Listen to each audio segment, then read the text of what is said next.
And we're back. Thanks for hanging in there, everyone. Welcome to the Drifters Atlas Presents Ascension World Building. This is Zac. My co-host Thomas is here as always, Hey and we everybody. have we have our guest Anthony from Talon&Claw joining us for a little design. Hello. So, Anthony, I know you caught the tail end of the last stream, but would you like a little refresher course on what we're going to be doing tonight? Yeah, that would be good. I mean, you told me Arctic, so I've been thinking about dire wolves and yetis and wendigos all afternoon. So Yes, there we go. Okay, perfect. So this is you'll probably see a little snippet of it there, but this is our world. This is Chat's world. This is the world of Ostwin. Can Uh, can you Zach? Can you zoom out on Legend Keeper for us so you can Absolutely. show everyone the entire map? Yes, and it's perfect. Yep. So, That's our that's our entire continent. mhm. Ostwin is uh, a world that's in a state of chaos right now. And we've been focusing a lot down here in the lower um, southwest, south central, kind of building some of that out. But we needed to we needed to flesh out this area to the northwest where we're going to have a tundra. That's that white space up at the top. Um, and to help you kind of get into the mindset a little bit, uh, and those of you who might still be in chat from the interview who are new to chat, I'll tell you a little bit about the world of Ostwin.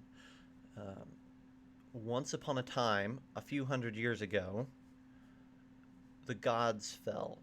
The old gods died, and as they fell to Earth, they impacted here in the south central area of the continent and created this massive crater, created the eggshell peaks, and disrupted the very fabric of the world. Um, what they left behind was a resource to be mined called fibrum, that is basically shards of godhood. And those who survived that impact, the areas, the kingdoms around this crater, have started harvesting that fibrum, and they have discovered that should you collect enough of it, you yourself can ascend and become a part of the new pantheon. So it's been a huge gravitational pull as all sorts of military mites and adventurers and pirates and everyone tries to get their hands on as much of this fibrum as they can, because ascending to godhood does not just benefit you, but it also benefits your people, your family, anybody that you want to have that benefit of blessings and boons. The other thing that that does is that you've seen a power struggle change in big cities who can control sort of the flow of Fibro. Yep, exactly.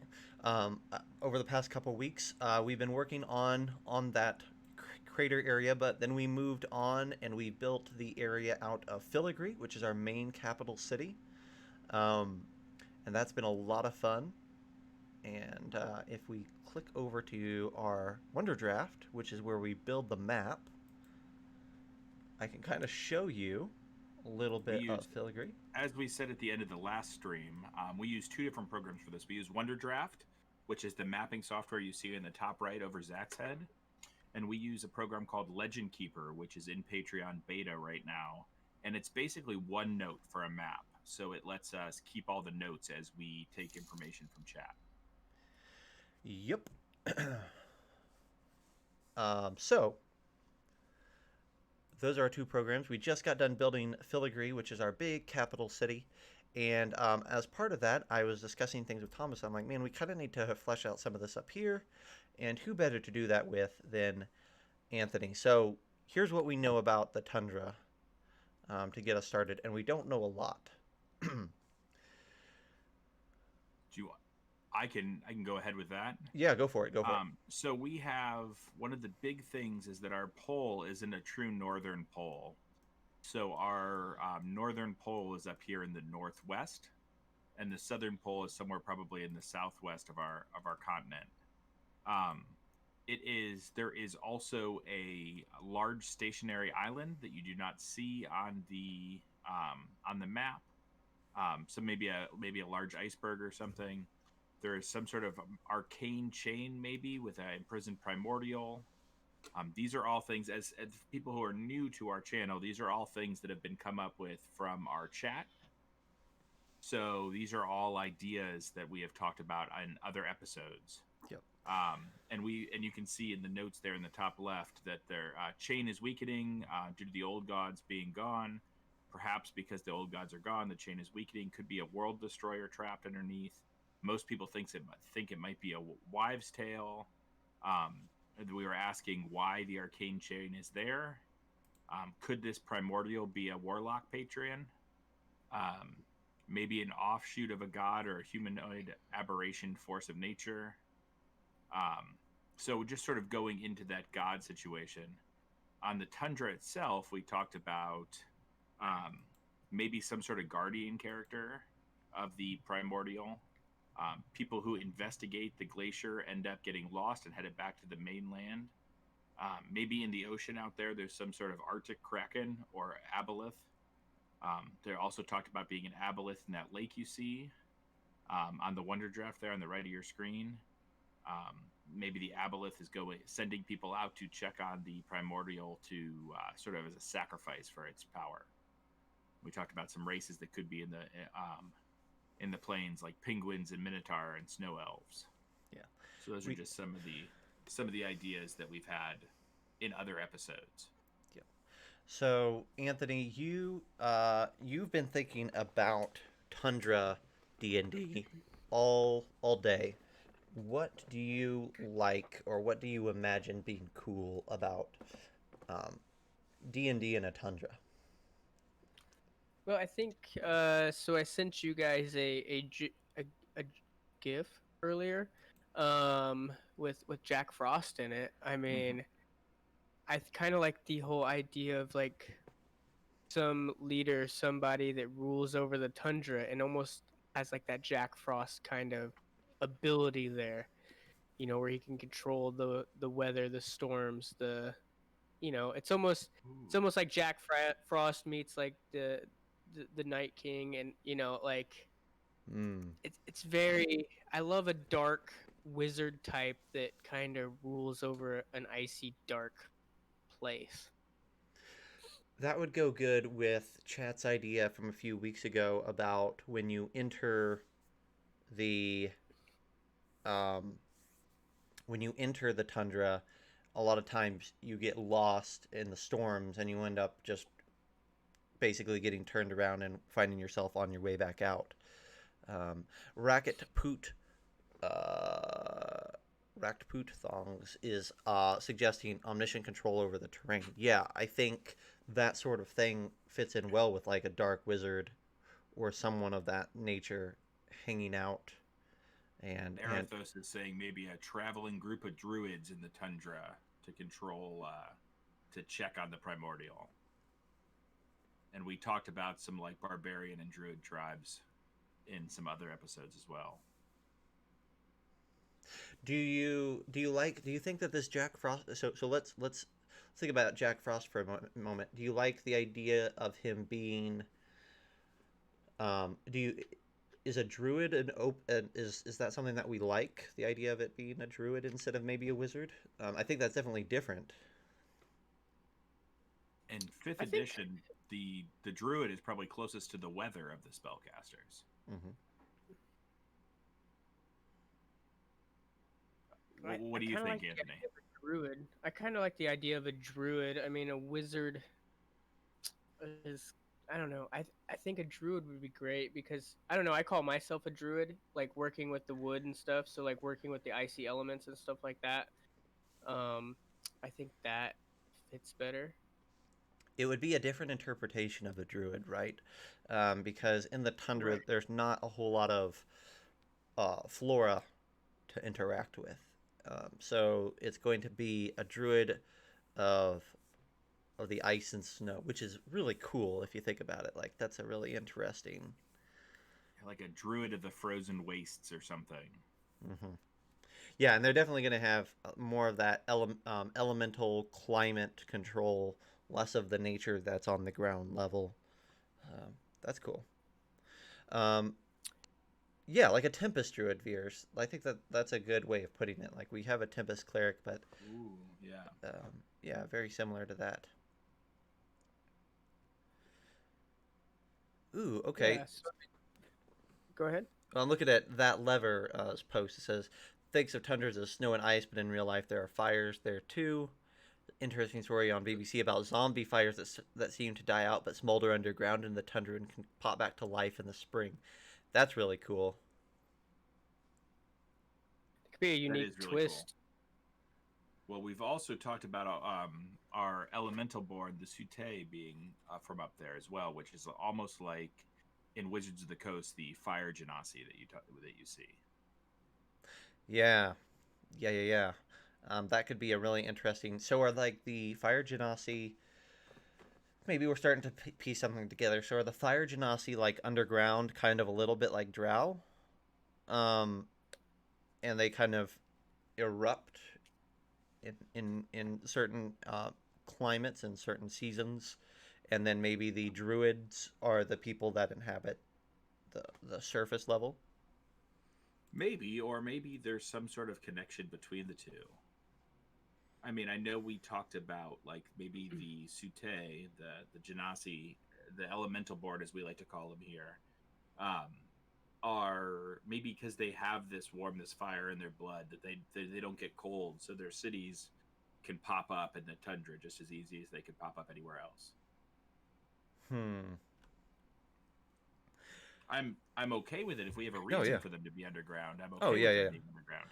No, I'm just thinking about the article here, and I'm actually skimming through this article about them like the fires lying dormant for a while and then you know roaring to life again. So could it be like the Jack Frost character maybe was like a fire ganassi at one point, and then had to change somehow to, cold and Arctic, and I don't know, like it kind of, it's a hidden thing, but like it could be sparked back up, kind of Mm-hmm. like a personal thing, and like the northern region, the tundra could be literally like in flames underneath it, but it has an icy shell over the and that Maybe could change like at some plot point or something like that and just be like, whoa. is it like I imagine that if there's this if I know we're stretching the reality of what is happening in Siberia right now with something magical, but it's D&D. We can be magical. But if that flames are underneath the ice, maybe the druids have like put like a magical barrier in between to keep it stable and to keep the two things existing at the same time.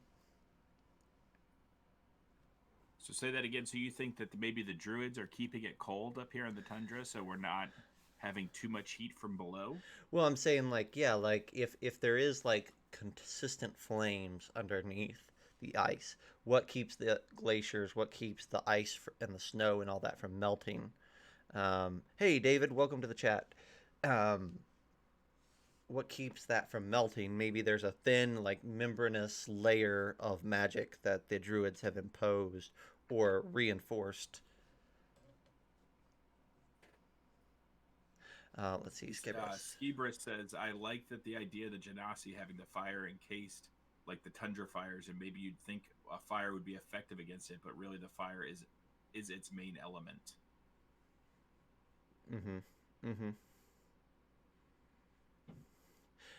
David is one of our diehard world builders here on the stream, and I know he was excited to get on and chat. And we're working on the tundra today, David. So we're trying to figure out a little bit more. So I'd like to start. I'm going to start drawing stuff here or adding things to the map. So Thomas, you and Anthony just take it away, and I'll chime in when I can. So if we start the idea of, because it seems like our viewers are really liking the idea of maybe these Sute having cities somewhere lightly beneath the ground, in the Right. tundra. If we start that, what, and we have these packs of sort of druids, and maybe we talked also about sort of barbarian tribes up here in the tundra. What what are they doing? Are the druids good? Are the Sute good? Are the Sute are the ones that are trying? What's the power struggle look like? Do you think? Hmm. Like I'm trying to figure out why they're in this area. Like they have this area and it's their domain. Like what is their goal? Like what is their overarching position on life and stuff like that? So, I want to say that they're good, but they have like a almost So kind of like a lawful neutral, like where they're good, but they aren't afraid to strike or aren't afraid to defend Hmm. their land, their beliefs. I think that's great. The question is, if there is this primordial, are they trying to stop people from getting to the primordial? Or are they trying to keep it cold for the primordial? Um, they have this. They don't. They're not afraid to protect the area. But what are they protecting? Are they protecting themselves? Are they protecting the rest of the continent? What's the plan, do you think, of these druids? Hmm. I think I These think they're people, kind of druids, just like on their own. Like I feel like they want to be left alone. Like okay. they're in their area, kind of like Do you- almost isolation. But like people travel there and they don't like it, or I don't know. Like what do you think, chat? so you think that the druids and the this ice primordial, this water primordial that's trapped underground are different entities, and they just happen to be working copacetically. Check out without intervening with it, but only to maintain the balance on the tundra. I Yeah, like that. Athios. I think that is. I think that's where we're sort of getting here. I Yeah. also love the idea of cities encased in ice or cities made out of ice. I think that's such a cool visual. If I was playing in a game and I came upon a city that was made of ice but was still warm enough, it would be just fantastic. So that lake that's in the middle there, like I feel like that could be a focal point, like a central point. You know, I think talking about like a kraken living there or something like that. I almost think that could be like a almost worshipped by the barbarians, by the druids as like their god in a sense. I love could yeah, I love the idea that like I just put the ice city up there, but I think it'd be really interesting if we put this ice city right next to, and this could be like a frozen lake, right, chat? Um, it doesn't have to be actual active water. We could make that frozen over, and then like maybe there's an either an aboleth or something large in the water there that the tribe of druids Or or worships. we could do the opposite too. There's always the idea that we could have the lake have running cold or warm water because of these Sute are underground. They're bringing in this heat, It this could almost be like a elemental hot fire as well. spring or a something like that, but like on a large scale. That's So cool. But I like you could do it either way.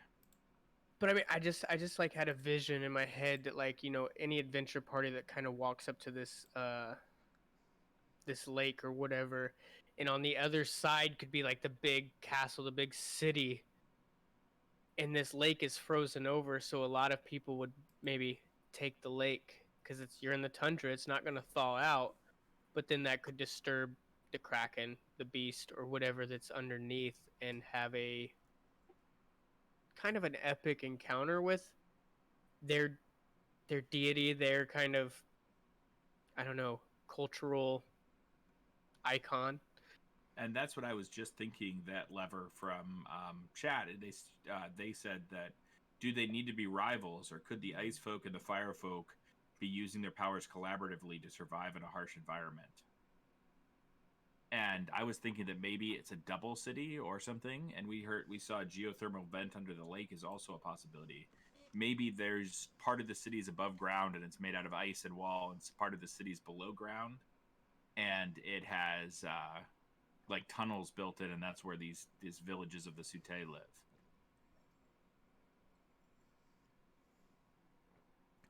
Veer says he likes the hot springs idea.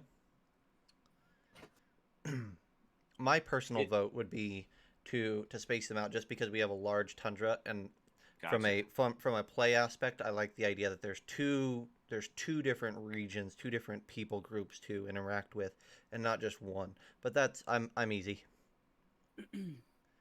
Yeah. So I mean, Go ahead, Anthony. if the top of the plain, the tundra, is ice and everything's cold, like, but everything underground is hot and warm, like, still the top layer of the lake could be ice. Like, the druids have control over the surface level of it. And so that way, if like you go, like, if you fall into the lake, you don't instantly freeze. Like, it's warm enough to survive or whatnot, but it's just like, it's almost like they're putting a front over everything, where there's heat and fire and all that below the surface. That's interesting. So they're almost like setting a trap for people to come to the lake, in a sense. Like, people that get too close or come to their city, like, hey, let's take the lake, it's frozen, like, we'll just walk across. I love the idea, and Atheros says, when you said on top of the lake, I imagine Lake Town from Lord of the Rings. And GM Travis says the city could be powered by the thermal energy in the lake, and it needs to be protected.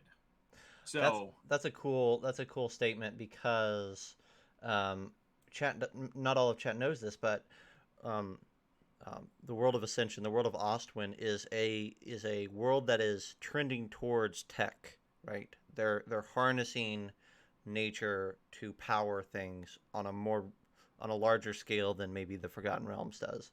So I like the idea that, like, the thermal events are powering stuff here as well. What if we created a homebrew type character? You know, if you had like a fire kraken. Oh yeah. Where this creature was the source of their thermal power. That's cool. So he's in this lake, and he is like ancient, and he's old, and he's generating the heat and the geothermal power that's kind of underneath the entire plane. We had talked, we haven't ever placed one. We talked about creatures being trapped or in prison, but we never did that. And I think that's like, I'm always a big fan of that cool monster idea, and I love, as soon as you said Firecracker, I'm like, that sounds awesome. Yeah, somewhere where you can, like, if you put anything underwater that's like boiling water or something, so you see like the bubbles coming off him as he moves through the lake. So, so you see like the ice melt in strips if you see a tentacle come past, or something like that. I just kind of like the idea of that, you know, and they kind of have like a symbiotic relationship with the druids and the barbarians and everything. Like, you know, they protect the Kraken because he provides their warmth, their way of life, you know, and they're willing to defend him. You know, so he's not really in prison there or anything. He just lives there. He's always been there. Yeah, I think there's something to be said that he could leave if he wanted to, either like maybe under the land bridge here to the south, I mean, we don't know how deep that land goes down. True. But there's something that keeps this fire cracking in this lake. Yeah, if anybody in chat is an artist and wants to draw up a firecracker, we'll make one way or another. We will make one for the book because I think that's a super iconic feel. Yeah, and if anybody is an art, contact us because we're always looking for art. Because I know we talked a little bit about Anthony's Kickstarters and things, but all of our projects are going to go through Kickstarter as well throughout the year. So we're always looking for community-driven art. Mm-hmm. Mm-hmm. So, yeah, and don't forget, guys, we're about to give away the GM screen here in just a couple of minutes. All you need to do is type in the chat. It's !Talon, and then follow us on Twitch here, and then follow us on Facebook, and follow Anthony on either Twitter or Instagram as well to see his updates. So, that being said, Firecracken Lake, Powering City, I love it. What are we doing next? What is up with the city? Why is this city up in the tundra? Or if we want to go just a different way, because I know you're thinking about some monsters, what kind of monsters are in this tundra? I think, like, I was looking up some kind of monsters and stuff like that, and one that really caught my eye. You were talking like guardian type monsters. What do they call them? Oh, it was almost perfect. There it is. So like a frostbitten colossus. I don't know what that is, but that sounds fantastic. Yeah, so it's the image is small, but it's like some homebrew. Let's see if I can go here and give you some ideas. Frostbitten Colossus sounds cool. And even if they aren't homebrew, what kind of other creatures are on this tundra? I mean, I think that this is pretty cold, but it's not so cold that people can't go up there. Ice golems, I like that. Yeah, make sure. I'm sure you are, Tom, but throw all these monster ideas in the Legend Keeper. Yeah, so and all. as chat doesn't realize it, when I run the Legend Keeper aspect here with Zac, and Zac is working on the map.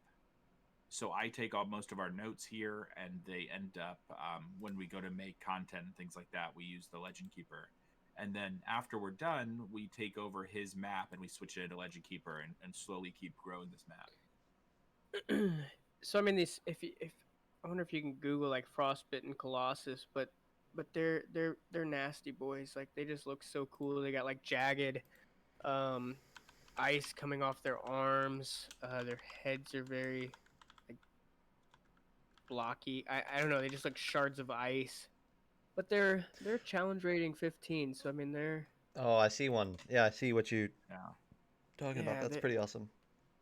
So I mean, those could be some big guardians that like these things have like almost like big mech units or something that just go out and destroy.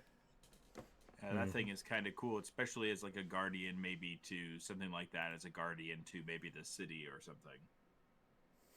Right, like this stands almost maybe like a statue, like out front, and they're only triggered like if people approach or like hostile action or something like that.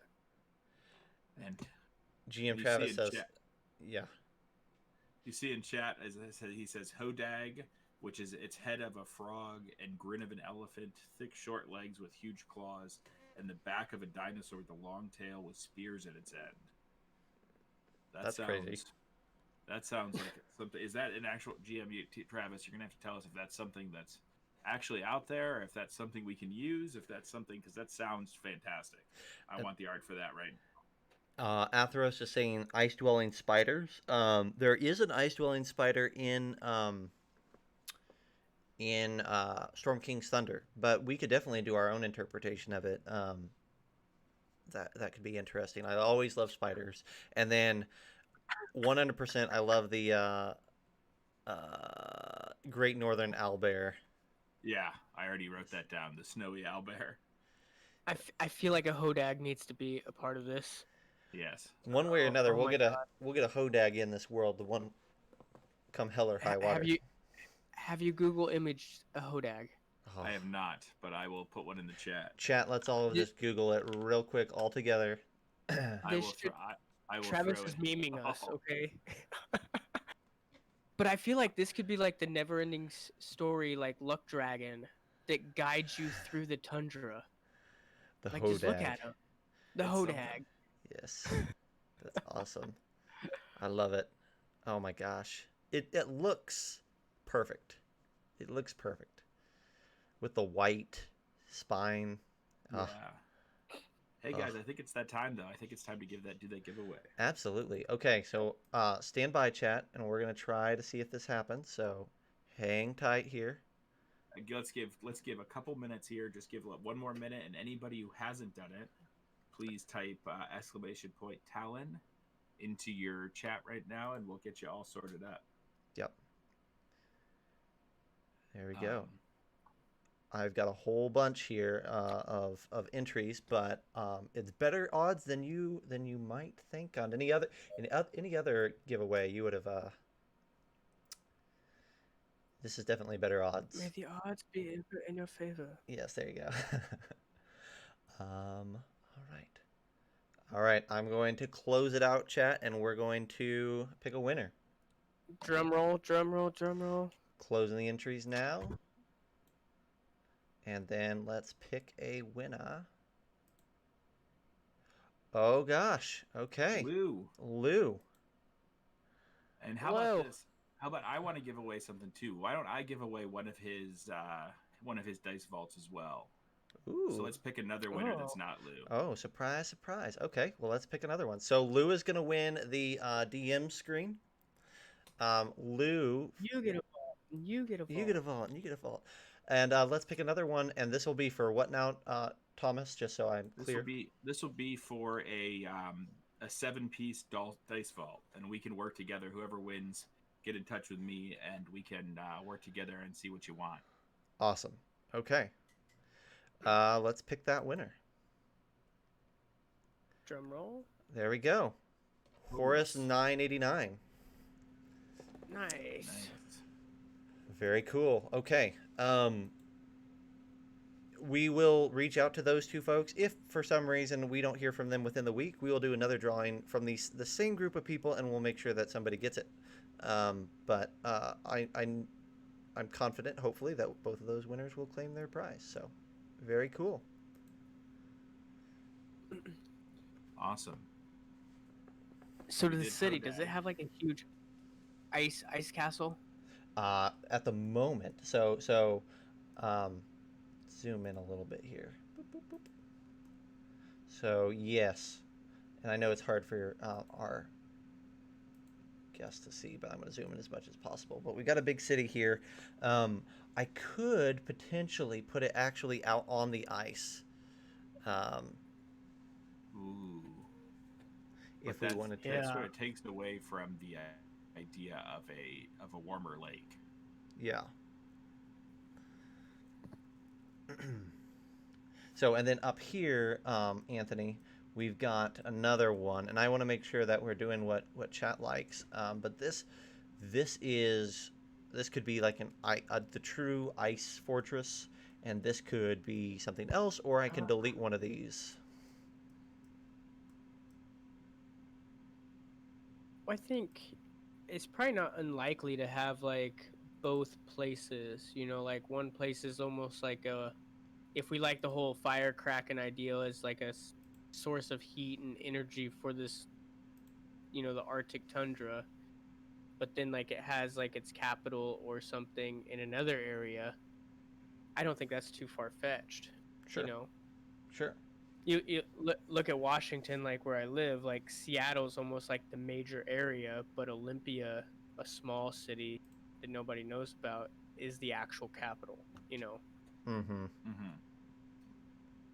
The other thing we're seeing is Arathos is saying snowy owl Aarakocra tundra dwellers and rusty, partly frozen warforge as city defenses.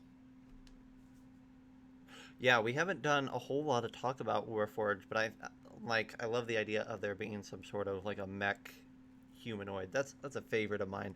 Riding that line between fantasy and sci-fi, like Eberron does, is the cat's meow as far as I'm and concerned. and he won't brag for himself, but Zach is actually part of the DM's Guild and writing quite a bit of product for Eberron. So Eberron is a soft spot in Zach's heart. Mm-hmm. It is. So, so we have.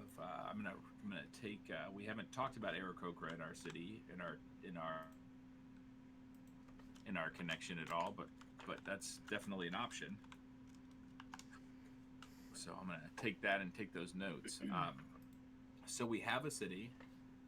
We have a big beast. We have druid and sute parts. Is there? We talked about barbarians here. Have we? Is there anything that you can think of that why the barbarians are up here, other than maybe hunting, maybe things that dwell on the tundra? Yeah, Maybe they're hunting those illustrious hodags and yes. And the snowy owlbear. I mean, like if you think about if we take the polar bear analogy, right? Like a snowy owlbear is probably huge, right? Huge size instead of Oh large, yeah, right? Like to me, yeah. that's a really cool visual. We can go with. We've got a snowy owlbear right here. Can you see? A little bit, yeah. It's pretty. Yeah. Is it blurry? Nice. It's hard to. This is one of the minis we'll be using for one of our Patreon giveaways here coming up. Not giveaways, but Patreon tiers. Oh, okay, Sort okay. of a big G- snowy owlbear. It's G- hard to see when I'm using it on the. It doesn't matter. I'll link them when we get some pictures of them. There you go. I love GM Travis's idea that the geothermal with the Warforged part, or I guess he's jumping on another folk's idea. Um, Part of the issue could be that the energy is gone or waning. Maybe the Warforged are not able to be powered and the city's at risk. Like to me, that's really cool. Like whether they're Warforged or a different type of construct, like this used to be a heavily guarded area, but now as its defenses are waning, as its energy levels are waning, um, threats are encroaching, right? Or maybe it's more accessible to adventurers or whatever. But like, there's a lot of these slower moving or shut down mechanical creatures. That's a really cool idea. Yeah, I've taken that whole statement and put it into our notes, and we'll dissect that at some point. Thank you, GM Travis. So I mean, is it too cliche to say like that the barbarian kind of race could be just man, um, kind of tilting on the whole Game of Thrones like idea of these people are just out in the world, but like your whole world is like, the gods crashed there. So I'm guessing, is there like some kind of a lot of like government and a lot of like religion that goes along all the lower regions? Mm-hmm. Mm-hmm. We'll zoom out here a little bit for the sake of that discussion. Um, And there's a little bit, but actually, and something we haven't talked about with some of our newer subscribers, we don't have a lot of humans in our continent. Humans are definitely available in our world and are a race that is here, but it is not inhabited mostly by humans. So I mean, almost like they're kind of pushed to that area. They're more rugged. They're more, I don't know. They just want to live their life. They don't want to be governed by governments or religion or gods. They just almost believe in themselves. So they kind of have ended up in this far northern region, where they just hunt and live. They don't really subscribe to much. And then they kind of know of the fire kraken and the doings of the area, and they kind of have like a deal worked out where they won't mess with them, and then vice versa. So it's kind of Yeah, and yeah, I think that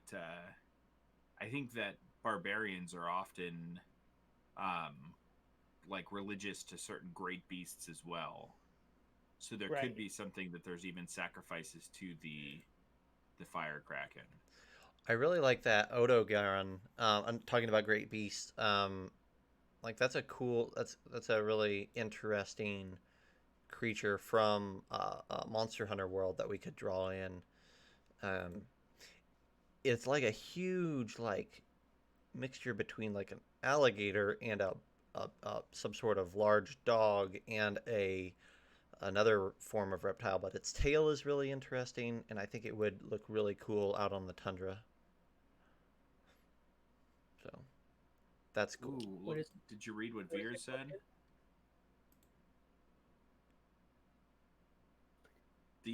It's an Oh, oh, Odogaron, oh.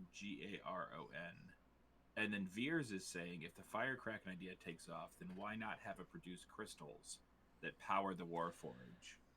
However, the kraken isn't creating new crystals due to age. Mm-hmm.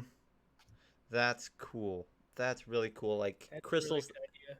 like that, like the crystals have like an inner source of heat, maybe, or like something tied to Mm-hmm. that to where they can be used as a power source. Um, 100%. That's awesome.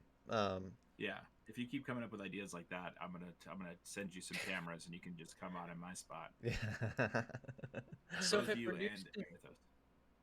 if it produces like crystals, like maybe the druids have created like a collection system, so the top of the lake is frozen, so that way that when the kraken like produces the crystals, it like channels to a certain spot and they can collect it, and that could be like a quest or like something where you have to get these crystals and bring them to another part. And so these druids in this whole land, those are sacred crystals because the kraken isn't producing as much as he used to, so they're like gold, and so you have to go get those, and that would like power something down in the south, the west, the east, wherever. hmm Yeah, or you could So have that could be people like that actually have to enter the water to get the crystals. oh yeah, that would be cool. Oh, that's so Atheros is saying, or stop producing the crystals due to the event that plays the resources everyone is rushing to. That's a really interesting idea. That like the Fibrum, which is the resource of the fallen gods, when all that happened, the Kraken it correlated with the Kraken stopping production, and so now you're like, they probably had stockpiles of these crystals to last a while, but now you're a couple hundred years in, and things are getting a little bit iffy, right? Um, So the question is, does can Fibrin be used to do the same thing? Probably like retrofitting sort of a thing because Fibrum does have a power source of its own. Um, yeah, it decided to hibernate. If it was also tied to the old gods Atheros, like I love the idea that it's hibernating. That's an interesting take. I don't want it to die because that like the sense of wonder that a party is going to find or have diving down into the depths of this frozen lake and seeing a sleeping behemoth is awesome. Um, but if it's tied to the old gods, perhaps its hibernation is waiting for them to return. Yeah, yeah. Mission to see why the Kraken stopped producing, and also like I feel like if we take Anthony's idea that once upon a time the abundance of crystals just wrote like were projectiled or whatever to the surface and were collected there, maybe now instead of it being as easy as just going and skimming them off the surface, they have to dive down and search for um, crystals on the Den- lake bed. denser crystals that have fallen to the ground maybe hundreds of years ago. Yeah, that's cool. I really dig that, and I think like it would be cool like if the party found a way to bring the kraken out of hibernation and to produce the crystals and almost like have this thing rise and break through the ice surface and like in its own way say like thank you or so like this huge creature like Oh, you know well, if we want to honoring the tie this, party. if we Yeah. want to tie this back into like the government side of it, probably that they want these crystals again because while Fibram is doing the job, they can't get like a political structure because they keep spending their Fibram to power the things that need powered rather than these crystals that they've grown on forever. Yeah. So they can't put their own people in the pantheon. They can't do any of these things because they've been spending all their Fibram that they get or to power just the necessities, right? I'm thinking of it as like a poorer family, let's say, who can't get ahead in life because they're spending all their living paycheck to paycheck feeding kids or putting shoes or whatever, whereas the other people can stockpile resources and be able to do those things that they want and sort of control things because the fact that they have enough so they can put some away. Mm-hmm. That's cool. I like that. It ties them back into the struggle for Fibram in that way. Yeah. I'm done with that.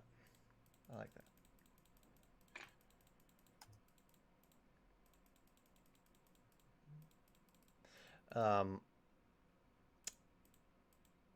So I think we've got a really good start. We know a lot about this. I mean, obviously, there's way more to know about it.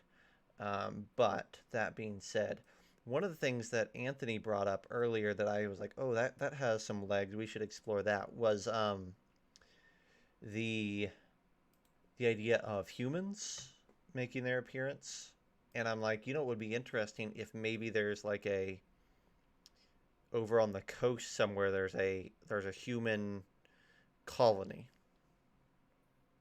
Yeah, somewhere between cold and warm, maybe. Yeah, it's just somewhere like because we don't know. The humans come from another continent. The humans on Ostwin are not native to that place, and so, um, you If know, it makes if you sense. look at if you look at your legend keeper, I put a pin up there. We can move that around and see where that goes Sure, let's pull it up if you here real quick. refresh. Yep. So let me refresh here. You can see it in the top center of the screen right now, Yep, humans. Yep. and it just says humans. So maybe we can look at the stream here and see where people want this. Do you want it down on this like inlet sea? Do we want it over to the far west side? Or maybe down here to the south central? We If do know that. if they're that close to the lake, there's probably been conflict. Not to say True. that we couldn't do that, certainly, but it would almost certainly have led to conflict at some point. Yeah, so I mean, maybe something up in here, in sort of a protected area that's not too cold but not too warm, up sort of the north center. If I mean, it's going to take a second to reload, but I moved it again. There it goes.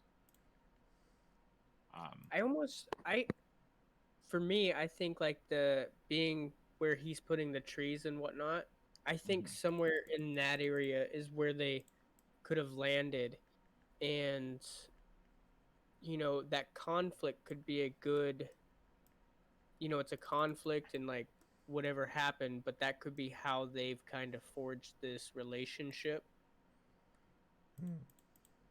with the druids and with everybody. Like, they had that conflict at first, like, who are you? What are you doing here? And then then they grew to accept one of each other, and then kind of work together for the same goal.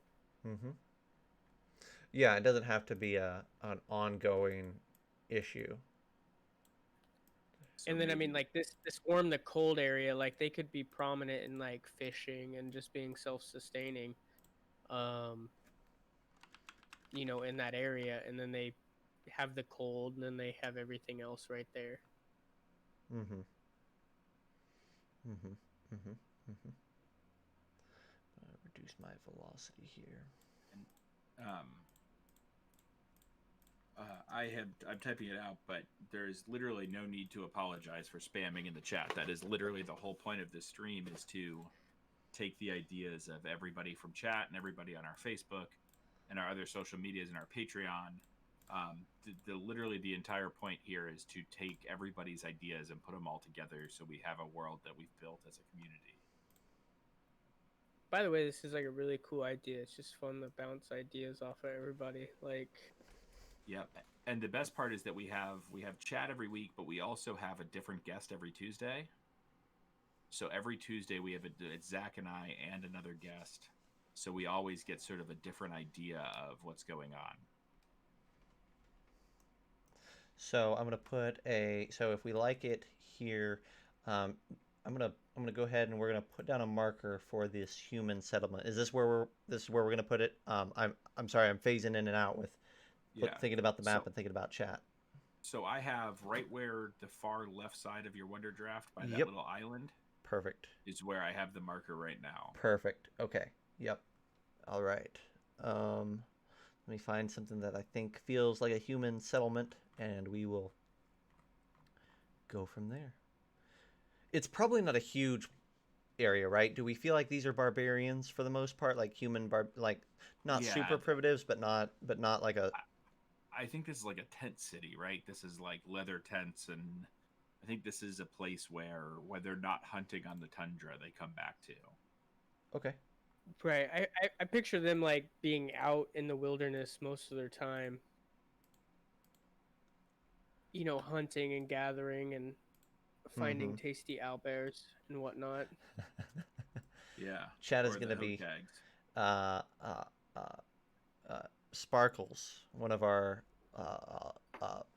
consistent followers in chat, loves fae and wild creatures. So she's going to be very upset to hear that we've got a whole tribe of people who are hunting owlbears. But I'm sorry, they gotta eat. They've got to eat. They've got to eat. And you know what? When you're not here, things happen. That's what chat must learn. I think also that they have a respect for these creatures too, right? Yeah, so they're not overhunting these creatures, and they're not killing younglings and things like that. They are hunting. They're very humane about it. Yeah, and they're using. I think of barbarians almost like the way of like Native American Indians. Yeah. In my opinion, they're not murderous, terrible Savages. people just to murder. They are people who live off these animals, the abundance of the land, sort of thing. I like it. Yeah, I do love the idea that they might be nomadic as well. Yeah. Let's put it like that. I do feel though, Zach, you need to be talking about the happy trees when you place them on the map. Oh yeah. I'll put a little happy tree. This is definitely my happy place. Just sitting here, putting trees on maps, and making it look halfway decent. It's so much fun. Erithos says, "What if the human tribes also have a druid, a more in touch with nature female, be the head of the tribe?" Yeah, I like that. I like that.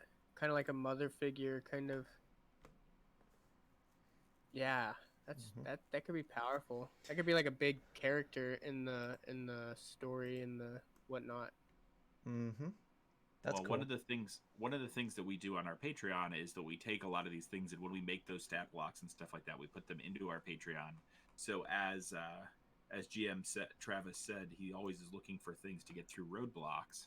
So that was really the whole concept of this idea, was to make a product that you could either use in our world or you could take and put into your world. Yeah. Shamans, yes. You know, I love the idea of a new class. A shaman class is kind of cool.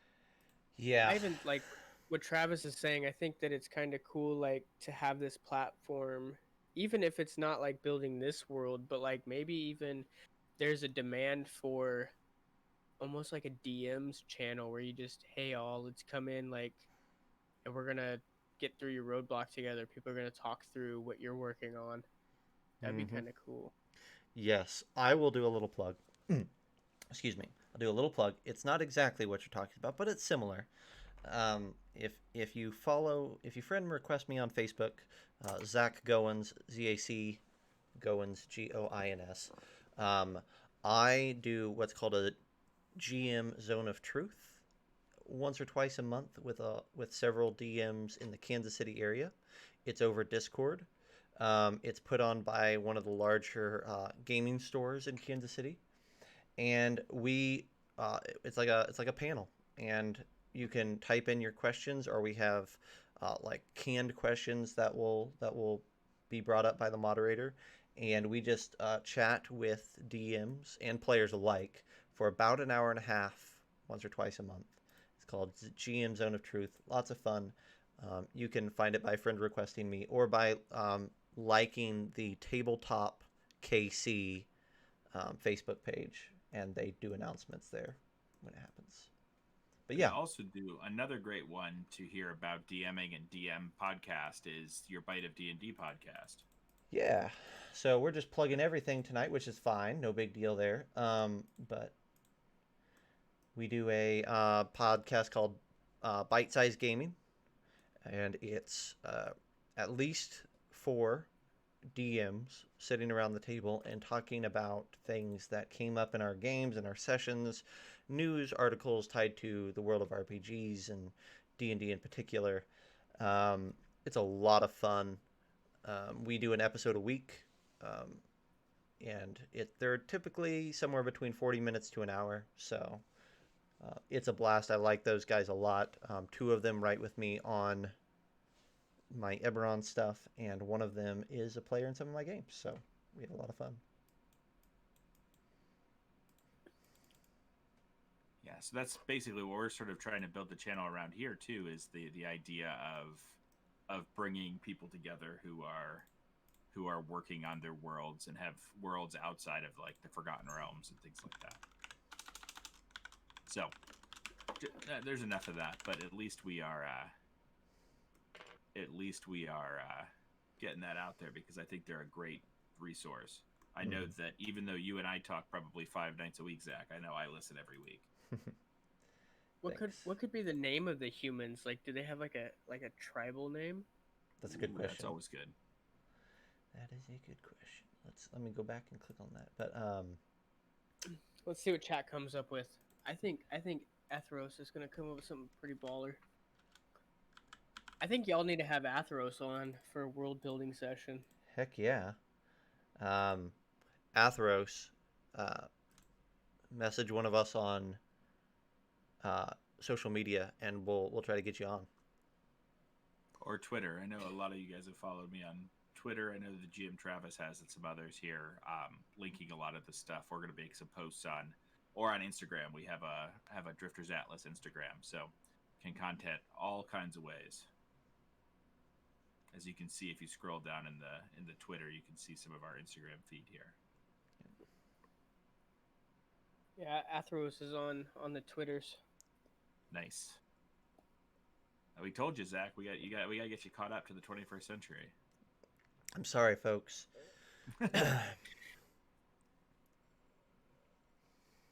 But human names, human tribes. So are we thinking like a tribe of the something? Yeah, I think that's the right pitch, is for it to be either something tribe or a tribe of the something. So the question is, what are they holding sacred? What could their name be? Let me see, the Gatto. The Gatto. So like cat? Let's see how long it takes y'all to get it. Hodag. It's Gotcha. Hodag backwards, yeah. Hey, I thought you were going Spanish on me, which is gato, which is cat. David, we're trying to conceive of a name for a human barbarian tribe settlement. The strong here in the female frozen leader who doesn't need no man. Yeah. That's unfortunate, David. We missed you.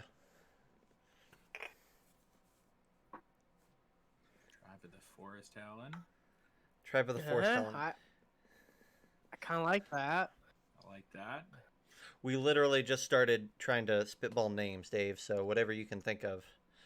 We like the word tribe as part of it, just because it communicates the right aspect of this group of people.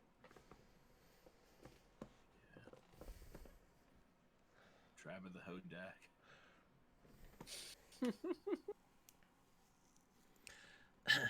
The Hodag is getting a lot of hype here, since Travis, are Y'all you? are gonna need t-shirts soon. Yeah, I know. Ah, gosh, that'll be awesome. We've got some t-shirts in the works, chat, and if you tune in over the next few weeks, we're going to be giving some away. So, hang tight. I'm pretty good at like these plug cues. The best part is, yeah, we're gonna have you on just in the background, be like, oh yeah, don't forget about the t-shirts.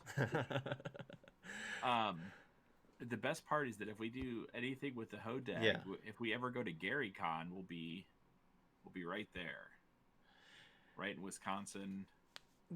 Yeah. Everybody will love it. So help me out here, GM Travis, because rest assured we are going to have Hodags in this world somewhere. That being said, is it a comedic creature? Is it, yes, very much like a jackalope where or a snipe, right? Is it that sort of a thing? I think you have the ability here to use the Hodag as kind of like a mythical creature, almost like the Luck Dragon from the Neverending Story, like as a guide, as like a, if the party encounters the Hodag, like it's a big deal and like it can help them on their journeys, almost like a companion. Atheros, I think the two different groups of barbarians. So these are the human barbarians. Do you think so? You think it's two different groups? I think so. I was thinking they were sending like envoys out into the tundra to. Yeah, but I don't like the idea. Me personally, I don't like the idea that the druid is human. The Jack Frost fellow.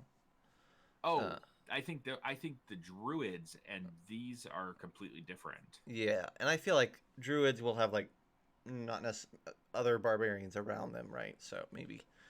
Okay. Hodagi. That's interesting. Okay. So yeah, Dave, so Hodag is a Wisconsin mythical creature. It sounded more fearsome. Yeah. The New Jersey Devil or any of those like cryptozoic kind of stories. So, but we have people in chat that like it, and I am not opposed to it. I think that I think that maybe so taking what Anthony said about it being like a guide creature, I think that's an interesting take. So that there's not a ton of them. I love them to be like the idea of some sort of like familiar. Whoa. Yeah. Okay. What if like only special people? I'm thinking of like something not as big, but the same kind of idea of like a Hodag that sort of guides people, whether it be wizards or not, it doesn't matter. But some sort of guide that ends up familiar, like the. I mean, again, no one else is going to get this in the chat, but like the glass raven, the gemstone raven from our dungeon game. Mm-hmm. Now, how big guides players into a situation? Yeah, like a naga. But how big is a Hodag, GM Travis? Every picture I saw on Google, they are giant. Yeah, so they're like the Luck Dragon. I'm seeing a like someone created like a homebrew stat for it. Challenge rating of 4. Armor class 15. It's got some attacks and stuff like that, but like it's got keen smell, relentless, trampling charge, stuff like that. So I think it could just be a creature that is like a familiar, and you have to have like a certain attribute to be able to not tame it, but to get it to go along with you. Yeah, that could be interesting. Um, okay. So, if we're gonna keep with this, then yeah, he's so Travis says he's not meant to be huge. His sculptures are really big, large Gotcha. dog or something. That makes sense. I can see a familiar that's like a dog size. Hmm. Um, I love the idea of some sort of guide, some sort of hodag guide through the tundra, yeah, and they end up and I'm gonna take that link, Travis, and I'm gonna yoink that and throw that in our document here so I can take a look at it after we're done. But I think that I love the idea that this human tribe of barbarians came here for something completely different, and maybe they have maybe that this is now assimilated into their tribe, but their tribe is maybe something else. Like I love the idea of like the tribe of the forest Talon. Like that was something that was said. yeah, Or something like that. That's like that screams barbarian to me. Like tribe of the something, tribe of the elk, tribe of the bear, tribe of the whatever, tribe of the forest Talon. So someone was saying the Arakoka or whatever. Mm-hmm. mm-hmm. Someone's mentioned those being in the Arctic tundra, so like the Talon could play into that. Yeah. Yeah. The cool part is that if we make the tribe of the forest Talon on the day that we have Talon&Claw here, it just is a win-win. Oh, that has to happen. Yeah, that's a cool Yeah. nod in lore, right? That's fun. Um, what if we because I'm thinking about also like what it communicates when you read it on the page and maybe Mhm. even out of context. What if we substituted forest for something like winter or ice or frost or something Winter like Talon, tribe of Ice the Talon. or tribe of the Ice Talon. Taloned tribe from Athros there is another cool name. Clawed tribe. Yeah, I think those are. Let's take those all and see what happens. I like tribe of the Ice Talon or Winter Talon. I like Talon tribe. Or even like Winter's Claw tribe. Um, yeah, Atheros. I'm just now. We're all much slower to that than you, but now it seems so obvious. So yeah, we apologize for not being on top of it. Winter's Claw sounds like a settlement. Yeah, maybe. Winter's Claw sounds like Ooh, the that could be their Adrift Hills. settlement. Yeah. Me. Boop. Boop. Do we like just Winter's Claw as the settlement? Because that's easy enough, and then we could do the Talon as some sort of. Yeah, and if you look at our map, we can. It sort of looks like a claw at the where they are located too. Yeah. So if you see like this point, I'll put another pin in it, just so you can see what I'm talking about. Like this part sort of looks like. Did you see that just update there? Let me refresh If you if refresh. I need to. Yep. And yeah, you can see it already because it's doubling up. So this part sort of looks like a talon on the side of the, and we can change the way the Land works. Yeah. the land works a little bit, so it's not as blunt but more taloned. Yeah. Let me do that real quick, and then let's see. And the settlement can still be here, and it could be Winter's Claw. Yeah, and I can move those. I can move those tents so it makes sense there Oh, too. it doesn't matter where. I think it just looks like. I think as people in this in in this bay or whatever it is from the ocean, and it sort of claws around the settlement. Yeah, is there a dock in that bay? Probably, yeah. sweet. I would be sitting on it. What do we You think? guys can see That's how good. cool. You can see how cool this program that we use, this Wonder Oh, Draft, I is, love it. Look at as that. Zach is literally eroding the land in seconds. Yep. It. It's pretty efficient. Yeah. And I will plug their newest product, which is Dungeon Draft, which is the same thing, but it's used to make dungeons. Hmm. It's It's awesome. it's the best $30 we've spent so far, I think. Yeah, I think there is a port. There's like a. I don't, it's probably like a smaller than a port. It's probably like you said, just like a. You've probably built something there, though. If it's a colony, Yeah, I'm thinking like just like a boat ramp, yeah, like one giant earthen boat ramp. And I don't know if you guys have seen it or we've said it, but each of the blocks, each of the squares on our map is 25 miles. yeah. So they are about 25 miles from the lake. So a 2-day turnaround if they wanted to go to the lake and back. I'm gonna go ahead and just put these tents over here because I like the idea that they're right there on the claw, and I'll put some trees out here so it makes sense. But Gotcha. yeah, Yeah, and then that's their boats are somewhere inside the claw part, right? yeah, like. So then they're protected from storms and things that are coming in straight from the ocean. Hmm. Icy Feather Tribe, Winter Feather Tribe, since talons and claws are bird parts. I like Winter's Claw.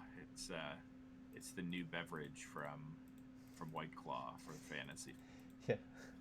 Maybe I should get on that for licensing and Yeah, if you license that, count me in. yeah. I want at least a nickel from every sale. Everybody in chat will get royalties. Now you're giving away too much. We've already given away too much. No one's getting Oh, royalties. dang it. That's coming back. That's pretty sick. Winters. So I mean, I think this whole tribe, like they kind of, I think of them like coming into this land and like they see this claw and they kind of base their foundation on it. You know. Hmm. Yeah. Yeah. It And almost reminds me of like the Hook in like Massachusetts. You know, the Boston area. Mhm. Like it's Yeah, kind of that's an exactly what. iconic place. yeah, I'm gonna zoom in, and we're gonna fill in some more trees right in here. That makes sense, but we're getting there, folks. This is We a have big about area. we have about 15 more minutes before we start wrapping up. Is there anything else that you had that you really want to talk about tonight? Who, me? Yeah, you. I'm having a lot of fun. Well, you're always welcome to join us. Oh, I Yeah. I could see doing this as like a regular almost. This was a lot of fun. It kind of gets my creative juices going. Yeah, come on in.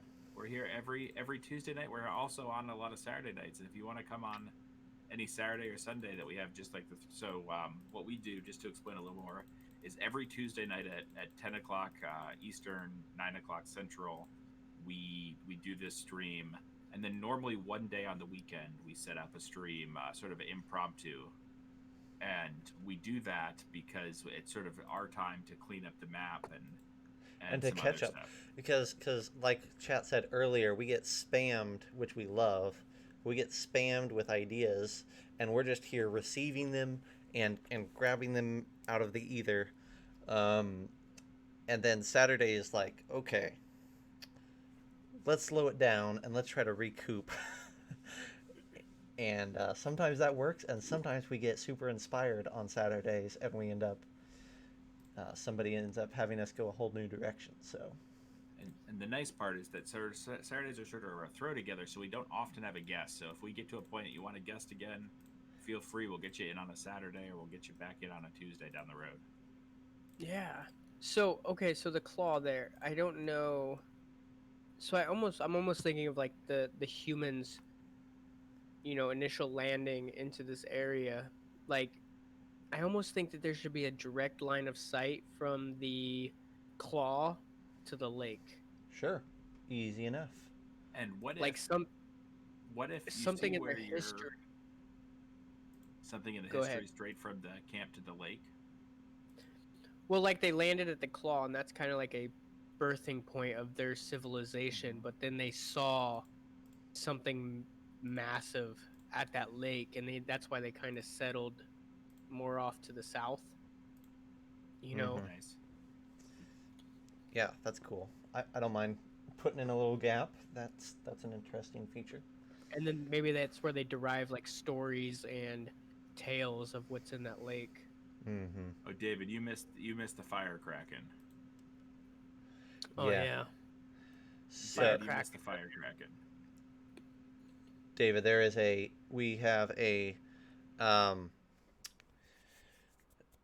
yeah, there's a firecracker in this lake that is basically allowing this city to function by producing crystals that contain a part of its heat. Is it known as the firecracker? Only by you. That's what I can promise. Um, That's not true. Somebody else is going to call it the fire kraken, but we are not going to certainly call it the fire kraken in any material that we publish. firecracker, yeah, Fire. Quaker. I, Um, I think I yeah. think I may commission some art for a firecracker for you guys Oh, that would if be that's cool. Either exactly way, what's in there. yeah, I'm gonna go to Twitters and I'm gonna find somebody. Maybe an art contest. I've been wanting to do an art contest. that'd be cool. That'd Well, be let us cool. know how we can help in that. Yeah, Yeah, we'll talk. yeah. Um, The other thing is, what if where you originally had the settlement? What if they keep like a logging camp or something over there, where Yeah, they're they need to trying to make things out of wood. something where they're trying to make some of the things to make a permanent settlement here on Winter's Claw. mm-hmm. Well, and it's always nice to have, like, man, made these tents really big, but um, it's always nice to have multiple areas of interest within a region so that Mm-hmm. the players don't feel like, oh, the only thing we got to explore in this whole 100-mile area is this one town, right? Like, Mm-hmm. if they stumble across this mining camp, that'd be fun. So I'm just gonna put boop boop. Where let's put mining camp above, or not mining, but lumber camp.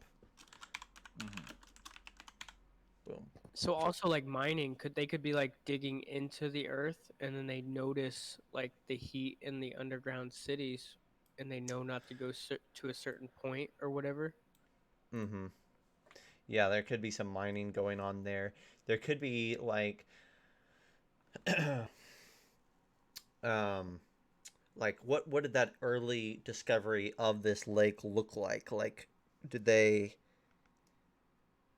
did they get to the lake and start fishing in it or swimming in it or something, and then of course, these gems were rising to the surface or whatever, and that would be such a bizarre. I I think they're relatively new to the area. That's probably I think fair. they're the newest thing to Ostawin. Ooh, that's interesting. Like within the last couple hundred years, like since the fall. I think you could say in the last 50 years, That'd be interesting. because they are still in tents. They are still in. If this is going to be their permanent settlement, They haven't built their it, civilization yet. Yeah. if they are a we had somebody talk about it earlier in the chat, but they talked about it being a now I'm moving the word a what's it called when you start somewhere and to move everything and Nomadic. nomadic. Yeah. Pneumatic. So Yeah. nomadic, Yeah. um, which is different than nomadic, Yeah. which is what we have somewhere else. Yep. Nomadic, they have if they're nomadic, it changes things, but if they are building like a civilization and they're still in tents, then that probably means that they are relatively new to the area. Hmm. Mm-hmm. Mm-hmm. Mm-hmm. I like Atheros. We have salt mentioned elsewhere in the continent, but I love the idea. I think that these people need something to trade with the lake town, and I think lumber is one of those things certainly, but also salt is a cool additional resource. Well, I know we've done this sort of by accident, but lumber again with Talon and Claw, Yeah, it seems exactly. to be the perfect way to build out this. Yes, If they're making things out of wood, and these are the humans that on V Claw, and they are the tribe of something Talon, I think that wood is the best option for it to sell. Travis, thanks for stopping by. We really appreciate it. Absolutely. Hope we see you soon again. We're about to wrap up here too. Normally from like 10 to or 10 my time till about 11:30. But thank you so much. Wood Talon tribe, says Athros. I think that's interesting. I've Forest Talon. yeah. I've taken all of the name sort of ideas and we'll throw them together in the notes and we'll go from there. Perfect. Put it in the blender and then see what comes out. Yeah. Yep. It also Talon Mom tribe. Yeah. uh, it also changes too with when we build other sections to see what fits better. So while we take everyone's information in chat, if something else just strikes us great and it doesn't perfectly fit, we tweak things and move things around to make it be the best story we can give. Oh, look at that zoomed out. You can see that talon. Yeah. Yeah, Yeah. Yeah. It's you a see, real feature. we've been doing this for a little over an hour, and you see how different the map looks in just Mm-hmm. us sort of talking and working. Mm-hmm. It's a lot of fun. How about we take just a couple minutes and just zoom in and talk about a couple little things, um, Okay. just to kind of show our chat a little bit of what's been worked on here, right Okay. at the end. So here Yeah, is our we we didn't take any time in the beginning to really. We jumped right in this week. yeah. So let's see. So here we'll just travel straight south from Winter's Claw. Um, this area, which I'll zoom out and then back in, but this lower section of this continent, southwest section, is the pirate kingdoms, ran by 8 pirate lords, and some of them are more legitimate kingdoms than others. Some of them are more legitimately pirates than others, and in the center of which they are kind of overseen by a dragon. We don't know a whole lot about that dragon yet, but we know a lot about the pirates. Um, Is that like a dragon mouth lake there? it is kind of, yeah, yeah. Yeah. Um, and Oh, mm-hmm, So the pirates pay tithes to the dragon, and the dragon sort of protects them from land as well as they sort of got their own self by sea. yeah. He is their nuclear defense. He's their way of saying, "Don't mess with us." The pirates being able to claim that they have a dragon at their back is pretty powerful. Um, Stormtide Union is basically a water genasi city. It's very cool. It's mainly built underneath the water and is in like these glass domes portions of it so that landlubbers can dive down in. Revel's Rest is a forest gnome city, and their tinkerers work on Stormtide Union. Um, the Worm Waters is a cool name. I just added it to a pin. I'm just gonna go ahead and drop it in. Cool, done. Solace Tower and Solitude are some small locations near Stormtide Union.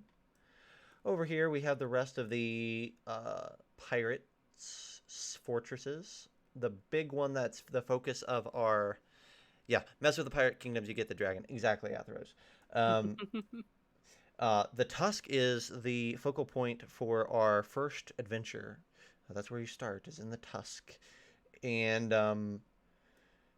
from the Tusk, we dive straight east to the Jagged Strait. The Jagged Strait used to be an awesome, clean, easy to navigate channel, but when the crater impacted, a lot of the crust of the world was shoved up in this channel and made it very hazardous. And so pirates plague it, and also Uh, it's a hazardous terrain in and of itself. So that's kind of rough seas. But it's the only easy way out of this large inland sea, other than paying the tithe at Filigree. Um, Zooming in again, eggshell peaks are around the main crater, and we know that there's a high-ish tech city down here that we haven't gotten to yet. That's in the center of the impact site. We said probably over there to the western side of the lake there. Yep. Yep. Right about where Zac's marker is. Mm-hmm. And then last but not least, we'll take a tour right up to here. This is where a lot of the adventures of the first adventure ends here, and the second one picks up here. This is called the Errant Crossing. It's the land bridge that connects the larger amount of the continent to the crater. And there is a gnome mining operation right here at the southern edge of the forest. This large forest here. I actually have a name for it that I wanted to pose to you guys, so I'll pitch it to you right now if I can pull it up in just half a second. Because this forest is going to be huge, and it's a Fey woodlands. And it's going to be a big focal point. And maybe I lied and I don't have one. But I thought I did somewhere. Yeah, I do. I do. Okay. I do. I called it the Balamay Forest. Ballamay. Balamay Forest. And what does that represent? I like the word because we talked about this forest being temperate. Mm-hmm. And never changing in seasons, or at least always being of temperate season. Balmy is a word that ties with that, right? Mm-hmm. And then just kind of playing around with that word, I'm like, maybe Balamay, but I just needed a word for a thing that we're writing, so I needed a placeholder. So, Balamay. David says all of the gnomes that live there are the Balas. Bala gnomes. Bala gnomes. And there's a hag stronghold and a dryad stronghold there. And then the last thing is the city of Filigree, which is, think of it like Waterdeep or something of that nature. Massive city, tiered city, overseen by dragonborn lords and their hobgoblin military. It's still seen as a city of the good folk, but it has its own style. So we had a lot of fun. We spent like 2 weeks or so on that city, and we know quite a bit about it now. So yeah, and the best part about that is it has its sort of pass throughs, so people can get from that sea out to the north, without going through the pirate kingdoms. Yeah, they dug these massive trenches to allow ships to slip into the inland sea, and then of course they charge a fee for you to do that, and fees for this and fees for that, and imports and exports, and that makes them super wealthy. So anyhow, that's the world so far in a nutshell, in an eggshell. And it is exactly for about 6 weeks. Yep. This is 6 weeks, so we're getting there. Nice. Who are the real pirates? Yeah, fair enough. Filigree is definitely making money off of everyone and charging an arm and a leg to do it. So yeah. Thank you, Veers, for tuning in. Thanks, Athros. We appreciate the support. Let's call it a good there for tonight. We're going to export this map, and then we'll import it in Legend Keeper, so we'll be able to use all the new art next week on our note-taking side as well. And then just a couple shop thingies before we log off. We have our of course, with Anthony being here, we have his Kickstarter is in is it only a week in or so, right? Or not even a week. Not even a week. Started on Friday. Yeah, so Yeah. it's a couple days in, and he is already 2,000% what he was planning on, or what he needed to fund. I guess he was planning on a little more than that. We heard about that earlier, but it needed to fund. Yeah. Go check out his Kickstarter, especially if you like whiskey or dice or finely crafted wood items. Those are all great options there. Or if you just want a Talon&Claw sticker, Yes, Or that's a tier. if you're a if you- big fan of stickers, yeah, absolutely. So check that out. Follow him on. We're gonna do some links here once we get off. Follow him on Facebook and Instagram. Twitter. So with all of his projects and Twitter, um, those are all great places to catch him. Same with us. Follow us at thedriftersatlas.com to bring you right here to Twitter, or not Twitter, to Twitch. Or you can go on our Facebook and give us any ideas or see what we're doing and see when we're about to stream. We do this every Tuesday and once normally on the weekends. We're going to do the creator corner or the creator interviews. Probably we're going to try to do it more often, maybe twice a month or so once we get some more people involved. So if you have anything you want to pitch, please send us a message. We'd love to get more people in front of a bigger audience as much as we could possibly do. And then other than that, check out our Patreon. Right now we have one tier, and it gets you all the PDFs for right now. We gave out the race and stats and the link to D&D Beyond for our first race, the Korg, which is our version of the Earth Genasi. We have some more fun stuff coming, and in June we will be doing a mini tier starting June 1st, and you will get, the way that works is every month that you pitch in, you will get minis equated to our world. So minis that make sense to run here in Ostawin. They're also going to make sense at your table, dwarves and gnomes and owlbears and those kind of things. But they're not minis that you can buy at your store. They're all minis sculpted that I have done. So here is a like a dwarf rider. We had the owlbear that I tried showing, but I'm going to throw some pictures up. And just for being part of that tier to begin with, you're going to get some model glue and a beholder mini just as a thank you from us. So that mini tier is like $25 a month, and it's going to ship out minis quarterly. So you will get more than your fair share, and they'll be all resin, so they'll be really high detail models. Yep. And it'll be limited. I think that's the last thing that I would cap on that, is that we intend on the mini tier being a limited run, a limited number of backers, at least for a while. So I think we're talking about 10 slots. So to begin with, because I'm only one person running one machine at the moment. So we will see how 10 goes. If we have people who want to use the service, we will get more machines and see how that works. Yep. It's going to be awesome. I'll go ahead and do a spoiler. There is a sweet beholder mini in the first month. Yeah, and the first month will ship after the first month. So what we want to do is, if you back us for one of the month, whatever month you pick first, we will add the beholder and the glue, and we will on top of that we will ship it out right away. That way you can see the quality and see the situation. That way we can so you can decide if you want to keep backing or not. Atheros, we have not yet determined on international or not. It's something that we would like to do, and it's something that we're not intimidated by. So hopefully we can have that as an option. Yeah, Atheros, and I'm pretty used to shipping internationally. So if that's something you want, basically what it would be is we would normally just calculate what the shipping would be a part of our Patreon. But that being said, if we wanted to find a way either through PayPal or something just to cover the difference for international, I'd be happy to do that as well. Yep. Cool.